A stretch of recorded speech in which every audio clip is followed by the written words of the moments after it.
হারমালা ইবনু ইয়াহইয়া রাহমাতুল্লাহি আলাইহি আবু হুরায়রা রাদিয়াল্লাহু তাআলা আনহু থেকে বর্ণিত, তিনি বলেন, আমি রাসূলুল্লাহ সাল্লাল্লাহু আলাইহি ওয়াসাল্লামকে বলতে শুনেছি, আমার উম্মতের একটি দল জান্নাতে প্রবেশ করবে, তাদের সংখ্যা হবে 70,000, তাদের চেহারা পূর্ণিমার চাঁদের ন্যায় চমকাতে থাকবে।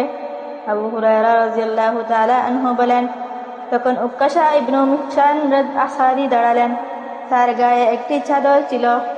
বললেন, ইয়া রাসূলুল্লাহ, আপনি আল্লাহর কাছে দোয়া করুন, তিনি যেন আমাকেও তাদের অন্তর্ভুক্ত করে নেন। রাসূলুল্লাহ সাল্লাল্লাহু আলাইহি ওয়াসাল্লাম বললেন, ইয়া আল্লাহ, একে তাদের অন্তর্ভুক্ত করে নিন। এরপর আরেকজন আনসারী দাঁড়িয়ে বললেন, ইয়া রাসূলুল্লাহ, আপনি আল্লাহর কাছে দোয়া করুন, তিনি যেন আমাকেও তাদের অন্তর্ভুক্ত করে নেন। রাসূলুল্লাহ সাল্লাল্লাহু আলাইহি ওয়াসাল্লাম বললেন, এ সুযোগ লাভে উকাশা তোমার অগ্রগামী হয়ে গেছে।